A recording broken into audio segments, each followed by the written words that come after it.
Production funding for Ruckus has been provided by gifts from Dave and Jamie Cummings, the Hartwig family, Barbara and Peter Gattermeyer, the Courtney S. Turner Charitable Trust, John H. Mize and Bank of America N.A. co-trustees, and by viewers like you. Thank you. Welcome to Ruckus, our weekly food for thought fight over the news of the day and the trends of the times. I'm Mike Shannon. The Ruckettes join me shortly. And our topics this week, a huge change in the Kansas City mayor's race, any change in the Kavanaugh probe, and an unchangeable, unreliable Republican, plus roast and toast. But we start with our Newsmaker segment and focus our attention on the November election and how the balloting process will work in Johnson County. As you'll recall, the August primary had software issues and election results were not available until 12 hours after polls closed. Are those issues resolved? Will voting go smoothly in November? Well, there is no one better to ask than Johnson County Election Commissioner Ronnie Metzger, a former state representative and former chairman of the county's Republican Party. Mr. Metzger, welcome to Ruckus. Good to see you again. Thank you so much, Mike. Good to see you again. Are you comfortable in assuring Johnson County voters they won't see a replay in November of what happened in August during the primary? Absolutely. Of course, what happened is we had brand new voting machines and brand new software that drive the voting machines and the tabulation of the process.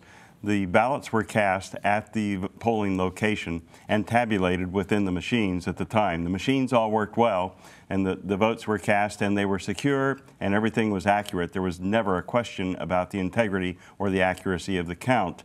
It was when the sticks came back to the election office where we inserted them into the reporting software that we found that we had a problem. And this was the first time this software service had been used. That is true. It's a brand new format of this particular model of voting machine with the tabulator included in the machine, and also the version 6000 software that came with this system. Also, it was the maiden voyage for both. Yeah, I think once an official from the company came in, he was able to resolve it just like that, right? Oh, absolutely. And they came in and assumed full responsibility for the problem and then went about the process of rewriting 2 very small lines of code which corrected the problem. Now that software has gone before federal testing. The testing is completed, and imminently we expect to receive the certification from the federal office. How big a turnout do you expect in November in Johnson County? We're thinking it'll be somewhere around 200,000 or just slightly above. Have you seen an influx of new voters, people coming in to register for this election? We've heard nationally about this great interest in the campaign. There is. There's high interest, and we have a floodgate of mail that's come starting last week, and we've called in extra help. We've got 25 extra people in our office working on data entry and getting the registrations put into the system. And people are also re-registering. As you know, there are people that change party affiliation during the primary. So are you seeing new registration from Republicans and Democrats, or just Absolutely. Democrats? Absolutely. From both parties? Mm-hmm. Yes. Don't you need volunteers to get through Election Day? We do. We need 2,050 volunteers to help us with the polling locations. We have 195 locations where people will be able to vote on Election Day, and we're perpetually recruiting more people because people will do this a time or 2 or 3 and then graduate themselves out and say, okay, been there, done that. So we're always looking for folks that are willing to help, and we call them volunteers, but we do also provide them a little stipend, a thank you gift for coming to serve. They have to be a registered voter in Johnson County, and they have to also be willing to serve for that 14-hour period of time, and they have to come to class. How do they let you know of their interest? How do you find them? Well, they could go to our election website, and I think we have it on the screen, so that, and then they can look for how do I volunteer, how do I be a poll worker, election worker, look for the word election worker or poll worker, and then there's a place where they can sign in and create the beginning of their profile. Once they're verified that they're a registered voter, then they can complete their profile and actually schedule themselves for a class. We're down to less than a minute for our discussion. What about early voting? What about people who need information about where to go on election That information is also on our website that you can see on the screen. We have 6 locations where voters can come,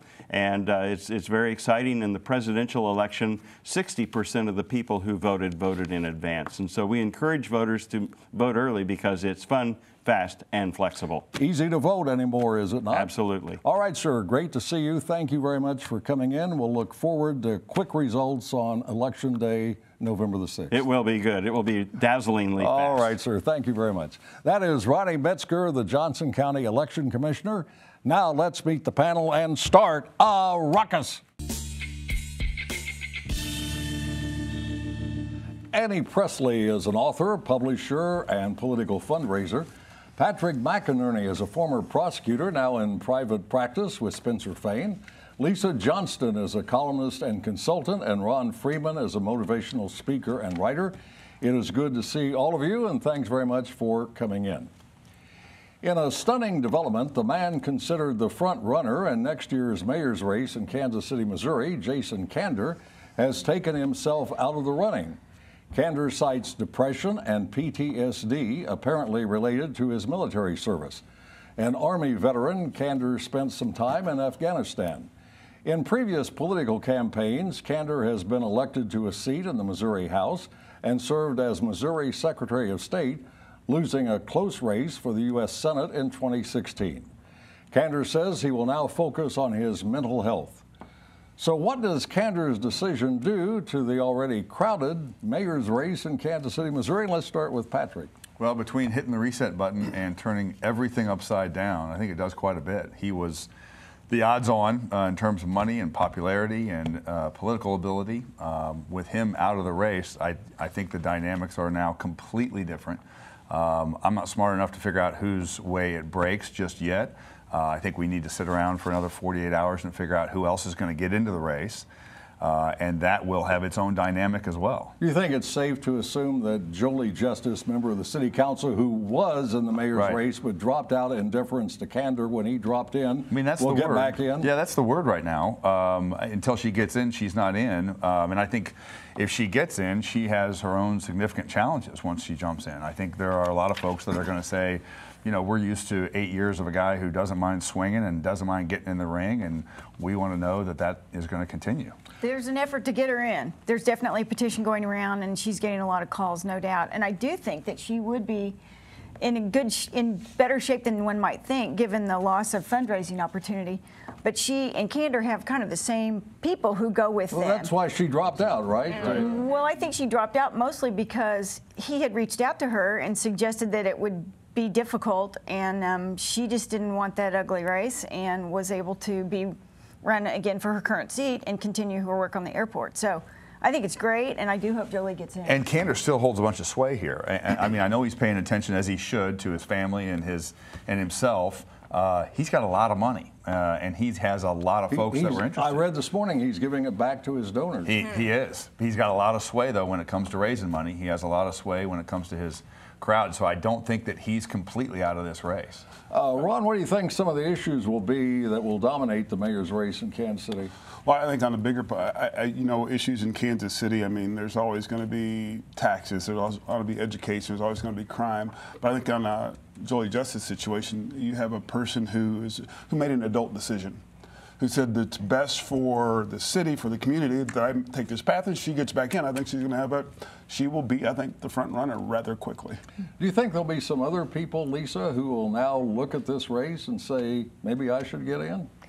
I think there's potential for that, and we'll have to wait and see. I wouldn't want to speculate at this point. I was thinking, and I saw a note, I think, in the paper about Catherine Shields, a member of the City Council, former county executive, who has talked about running. In fact, I think she did run before in a mayoral primary. She did. And she's going to be a guest next week. I'll find out, if we don't know before then, what her Right, you can drag it out. I think I could drag it out of her, but you would agree there may be some others who Sure, jump in? absolutely, absolutely. And, you know, the race at this point, it's, you know, completely upended, as we've talked about. It's a toss-up. It's, you know, anybody could get in. I mean, I think of the contenders that are already in, there are several who are strong and who have raised a lot of money.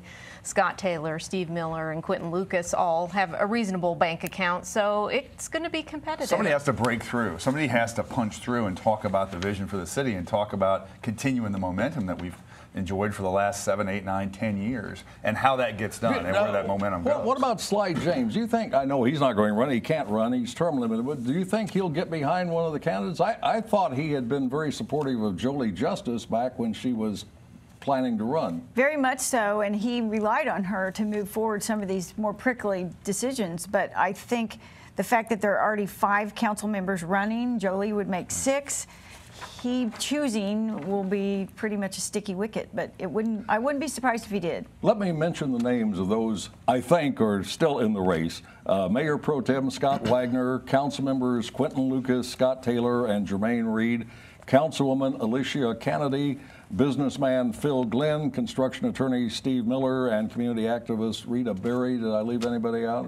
I mean, it's only 10:30, so we'll see. And this election is, the primary is not until April of next year. Right. Just quick final question, Ron. Does Kander coming out with his problems, is that going to help other men and women seek some kind of help? Yeah, I think that's a side of the story that might be overlooked, and that is we have soldiers, men and women, who suffered this traumatic stress disorder, that they need help. And this is, I applaud him for his courage to come up, stand up, and say, "Hey, I need help," and I hope he gets it. And we just paid attention to it. We did. All right. Good job. While introducing a topic last week about a Steve Rose column, I observed that as a self-proclaimed Republican, Steve often seems anguished by the idea of actually voting for a Republican. While I thought the comment was essentially tongue-in-cheek, it was instead prescient. 2 days later, on the Star's editorial page, Steve's column was headlined, "I'm a Republican, but I can't vote for Kevin Yoder in November." Rose says Yoder, the 3rd District Congressman, has become a reliable, loyal Trump ally, and he happens to be a part of a Congress that is almost totally compliant in carrying out Trump's wishes. So it appears that Rose is opposed to a Republican congressman supporting the policies of a Republican president. Could you explain the logic of that to all of us, Ron? I've been trying. I'm thinking, did Yoder take his lunch money at some point? But then I realized Rose is 20 years older, so I don't know what happened. Steve's not short of lunch money, trust me. Oh, it's just a bullying tactic, and not that I would know about that. But I mean, the only logic I can see is that there's this never Trump mindset that he's embraced. And Kevin Yoder's done an outstanding job for the 3rd District. Nobody would argue that. And to say that an unknown Democrat don't know what they stand for, don't know what they'll do, but that's better. It doesn't make sense. There's no logic. I understand Steve's concerns, but then on the other hand, I don't know exactly what he expects of Yoder, because even those who have been extraordinary critics of the president, like Senators Flake and Sass, vote with him 95% or so of the time. And so he's complaining that Yoder has this voting record, but what does he expect? And in the climate of politics these days, a lot of folks are worried about hundreds of millions of dollars of outside money, and now folks are worried about Trump's base, which is very loyal to him, and rocking the boat and getting them upset. So lots of folks don't feel like they can do anything except go along. Last question, Patrick. Rose says he won't vote for Kevin Yoder, but does he say in the column he will vote for Sharice Davids? No, he doesn't. He talks about where he is as a moderate Republican in that particular district. And what he recognizes is that the Republican Party as it exists, as it's led by Donald Trump, has left him. And it's left moderates in Johnson County, it's left moderates in Kansas. And it's kind of a clarion call because there's no daylight between Kevin Yoder and Donald Trump. There's none. So if you support the immigration policies and the incarceration of kids, then vote for Kevin Yoder. If you support Donald Trump and what he does, then Kevin Yoder is your man. Well, let me ask you this, Annie. Trump has cut taxes, reduced regulations, there's economic growth, and stronger national defense. Aren't those Republican items of concern? All Republican items. The Trumpsters across America support this, and sacrificing Kevin Yoder at the expense of Kansas is really pretty thoughtless. And I like Steve Rose, but I cannot understand his thinking. It's not unusual, though, is it, for Steve to oppose Republicans who are running for office? Well, I always thought he was a Republican. Brownback fan.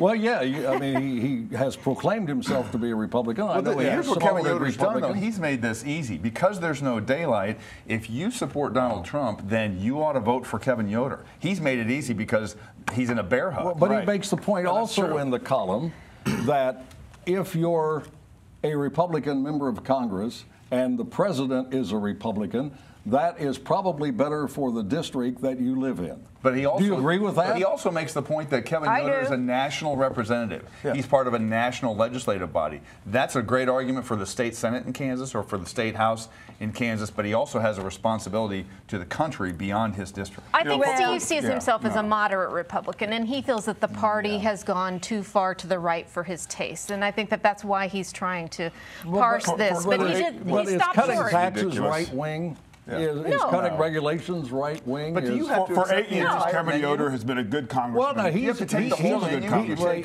If you take priorities, he's only taking part of the menu and criticizing Yoder. He's not citing every part of the Trump policies. But Kevin Yoder is invisible when it comes to opposing the things that 99% of Americans find appalling. No, Kevin Yoder's been there for 8 years and done a good job. What does he oppose at 99% of the Suddenly we got Trump and we make him a bad guy. What does he support? Just one example. Where's America trending? Are we getting better as a nation? What has he had to say about the immigration policy that detains children and pulls them away from their parents?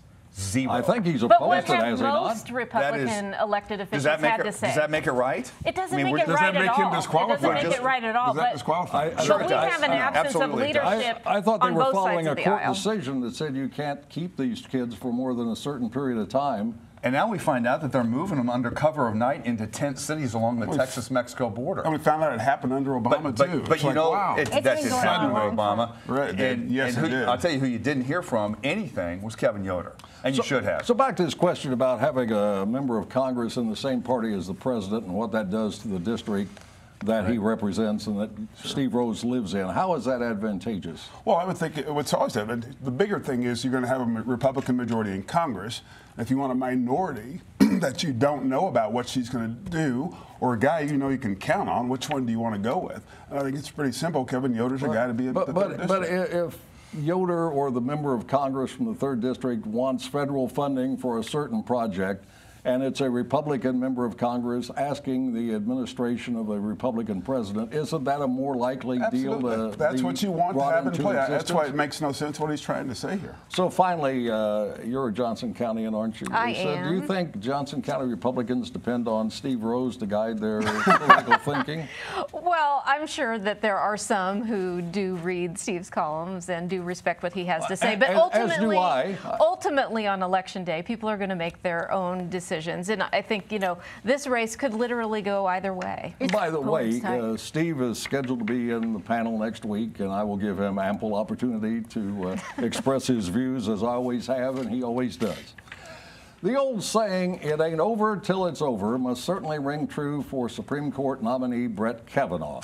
His Supreme Court nomination is being delayed by an FBI investigation that I think is finally finished into the allegation from California psychology professor Dr. Christine Blasey Ford that Kavanaugh sexually assaulted her when she was 15, he was 17. The probe follows dramatic testimony before the Senate Judiciary Committee from both strongly defending their positions.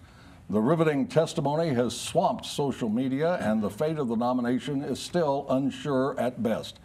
Brett Kavanaugh is now Judge Kavanaugh. Will he ever be Justice Kavanaugh? And let's start with Lisa. I think it's relatively likely that the Republicans will have the votes to confirm him. Now, I do think that the final vote will end up somewhere between 52-48 in favor of confirming, or possibly, in the worst case scenario, for the Republicans, 49-51. But the key person to watch here, I think, is Joe Manchin from West Virginia, because he is up for re-election. And right now, he's up by single digits in the polling, but that's a state that President Trump won by 40 points. And so I think that he is going to feel like he needs to cast a vote to confirm, and in which case Senators Collins and Murkowski could both defect and vote no, which would leave a 50-50 tie, and the vice president would break the tie. I think those two are going to check with Steve Rose before they decide how they're going to vote. Annie, what do you think? Will Judge Kavanaugh become Justice Kavanaugh? I believe so, and the Senate is now looking at the FBI report. It appears to have no new news. It seems to demonstrate that Dr. Ford did indeed have an incident. It's not particularly related to Judge Kavanaugh. And honestly, I say shame on Dianne Feinstein. She sat on this information for 6 weeks and caused this to be the circus that it is, and I I'm very disappointed by that. I don't think this was necessary. Patrick, you're the sole attorney on the panel, and you're a well thought of, highly regarded attorney. From purely an academic point of view, is there any doubt that Kavanaugh is competent enough and knowledgeable enough to be on the Supreme Court? There's no doubt. And, you know, the elections have consequences, right? So the president is entitled to nominate who he feels is appropriate and whose judicial philosophy he agrees with. And that's always been the situation. What I've heard a lot in the last week is not about the allegations, because the fact of the matter is there are allegations and denials on both sides. Some people find one compelling or the other compelling. What lawyers who spend time in front of judges have said is that the way Judge Kavanaugh responded to the allegations from Dr. Ford last week was not judicial. That temperament that we saw and that fury and that rage that we saw is not something that lawyers who appear in front of judges have ever seen. And when he attacked the Clintons and attacked Democrats by name and attacked the left for doing that, it undermines confidence that somebody who has a Democratic identity, if they're in front of him, is going to get a fair shake, and that's all anybody wants. But that was only when he testified in response to the allegations against him. When he was there answering legal questions, he was quite moderate in the way he presented himself. Personally attacked. The Federalist Papers and the number and the page where you could find the information. But it's a matter of demeanor, and it's a matter of a neutrality of approach, and I think that's what was undermined. Lisa, some people say this is a case where an undocumented accusation has become a conviction. Is that a fair allegation? Well, it's complicated, I think, because we're in the moment of the Me Too movement and trying to give women more of a voice. And so I think people are having a hard time balancing that and listening to people who have an allegation versus, you know, also recognizing that you have to make sure that an allegation is actually true or credible. And so I think that people are struggling with that. And I think that it's really unfortunate. This whole thing was a spectacle. People are extraordinarily divided.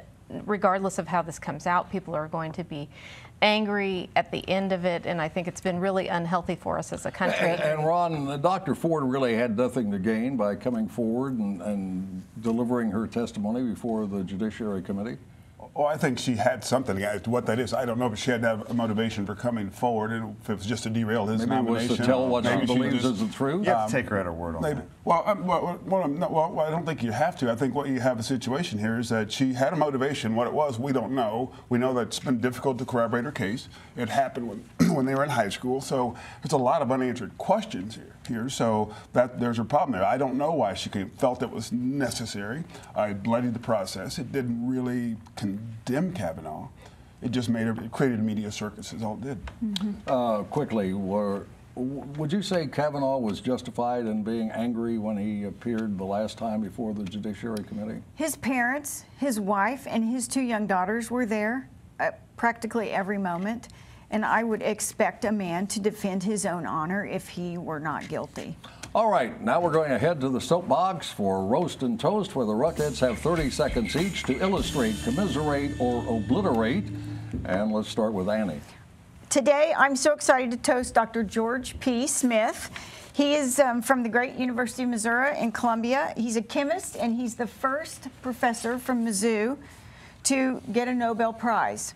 So I'm going to read this. He revealed work on protein interactions and connections. He's been working on it since 1985 and was very adorably humble when they honored him on campus this week. So what do I say to all you guys? M-I-Z. Z-O-U. Love that. R-O-N. M-I-K-E, there we go. So no, my roast is of the Senate Judiciary Committee for the way they've handled this process. Excuse me. They have a witness who doesn't know for sure what happened, who is involved. Her chosen witnesses, excuse me, couldn't corroborate her story.